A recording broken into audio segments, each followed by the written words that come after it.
Peace, love, and happiness, family, coming at you. This is your host, Monte. For those of you who don't know me, who have not been to the channel, I thank you for coming. Those who have been to the channel before and continue support, I thank you for your continuing support.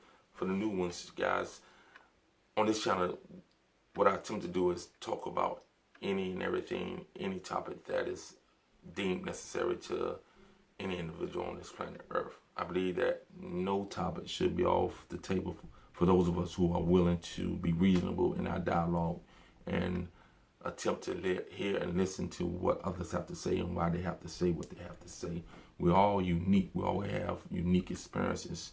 We have individual things that we tend to incline to, and we have individual things that motivate us. We have individual experiences that help shape our thought and our view of the world, the environment, our immediate, and our broader being in this universe. So with that being said, I'm always open for dialogue. I hope you will too. Any questions that you have, any topics that you want to talk about, please leave it in the comment section. I'm willing to dialogue with anybody about anything that I have knowledge on. And if I don't have knowledge on it, then I will seek to understand it, or you can teach me. So with that, let's talk about the idea that population control is a real thing, and population control is going on as we speak. Many people will want to brush that off as being a conspiracy theorist. No, I'm not a conspiracy theorist at all. I'm a guy who wants to come at things from a reasonable and from a pragmatic point of view. Looking at things and trying to understand why things come about. Studying those things deeper than the surface and getting into the root cause of what things and why things are happening.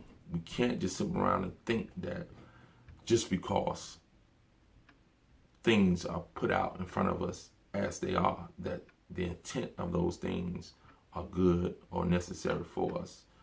So that is one of the things we have to be willing to do. So when dealing with the population control, we have to deal with and try to understand the chemical assault that most all Americans and people across the world are under. When I say chemical assault, I'm talking about the chemicals in our food, the chemicals that are in our water, the chemicals that are in our cosmetics, that are in our bed apparel, the chemicals that are in our detergents, the chemicals that are in our cups, the canned goods that we eat out of.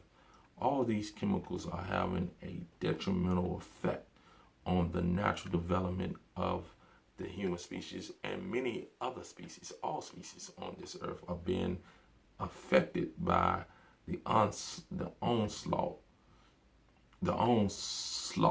of chemicals that we're being exposed to. This is real. This is not something, it's not an imagination, something that is conjured up in individuals' mind. The research is there. It's showing that certain chemicals have had a detrimental effect on the development of the male and female species of different animals, and they're linking those same things to some of the issues that we're dealing with within the development of the male and female species of the human species. You understand what I'm saying? As fetuses, and before we even develop, the chemicals that are invading our system has been proven to have an effect on the endocrine system. They call them endocrine disruptors. And the scientists have been studying this for many years. And they've come to the point where they agree that a lot of the chemicals that are in the foods, that are in the water, one specific that is found heavily in the water is this herbicide called atrazine. Atrazan. I may be pronouncing that wrong, but I'm sure that I'm spelling it right. But they've shown that this chemical is a potent endocrine disruptor. Now, what is important about the endocrine? The endocrine system is the system of glands that produces the hormones that are vital to many of the functions in the body. And as an undeveloped fetus in the womb of our parent, our mother, the glands that are part of the endocrine system specifically the ones that produce the testes, and the testes produce testosterone, the hormone that is necessary for the development of the male, and the ovaries that produce progesterone and estrogen, which is important for the development of the female. Notice that by default, it is said that all fetuses are female into a certain period. So if testosterone is not released at a certain time and at a certain volume, then the fetus would automatically be a female. You understand what I'm saying? So we all pretty much start out female according to the scientists. And then at a certain period of time, testosterone is released, and then the male anatomy and the male hormonal structure and physiology starts to develop. You understand what I'm saying? So with that being the case, they've been shown that these chemicals have had a profound effect on the development of the male. And if it disrupts the timing of the testosterone, and testosterone is not released at full volume, then you can have a male that has a smaller, the penis of the male cannot be fully developed, and the testosterone levels in the male are not what it needs to be in order to fully fit the anatomical structure of the male. So this causes issues, identity crisis. It causes a lot of things as far as reproduction is concerned. It is detrimental to the development of the human species. And we need to be clear that certain things of this nature are not just by accident. The amount of chemicals being allowed into our food supply, into our water, again, the chemicals that have been identified as cancer, carcinogens in the rubber and a lot of the other material that we use for building. These things are real, and they are attacking our system, and it could be a part of what is considered the population control that many who are at elite levels don't mind seeing. You know, this is not something new. Population control is not something new. What we need to realize is people don't go about doing the same thing in the same way once that has been determined or deemed as unacceptable. So they find other ways to get agendas across. This is done on personal levels. As individuals, we may do that ourselves. You know, find a way to manipulate a situation, trying to seek the same result that we had before, but not using the same tactic because that tactic has been deemed not good, etc. So don't go to sleep on your watch.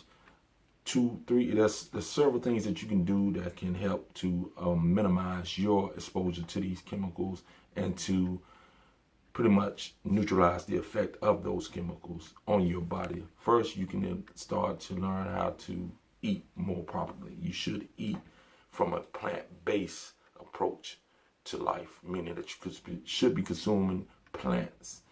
Those of you who consume meat, you can consume the meat if you want to, but it's really not healthy for you. Yes, the plants are sprayed with herbicides, but you can wash that off. And you can buy organic, and that'll be better for you. But meat consumption, it is loaded with toxins as well, toxins that are not necessarily from the chemicals, but it can be a combination of the chemicals and the toxins that are in the food, in the meat, in and of itself. That's one way. Also, another way is to be able to learn how to intermittent fast. This idea that we're supposed to be eating 6, 7, 8 times a day, that metabolism is going to be shut down because we eat, because we're not eating, that is a fantasy and a falsehood that has been created for us in modern society. The human body is not designed to be consuming food all day. The human body is designed to consume food in periodic places of the day. Maybe fasting up to 16 to 18 hours gives your body a chance to reproduce itself, gives your body a chance to eliminate the toxins from the body, therefore minimizing the effect of the toxins that you're receiving in and the chemical assaults that you're receiving in from your food, from your water supply. The more you're able to fast, the fresher and cleaner your body is going to be, because it's going to have the ability to detoxify itself from a natural state of being. So that is number 2. And also moderate exercise will also help to eliminate some of the toxins through sweat and so forth. So I thank you for joining me. Have a great day. Peace, love, happiness. If you come back or you have anything that you want to talk about, feel free to talk about it. Leave it in the comment section and we'll discuss it. Peace, love, and happiness, family.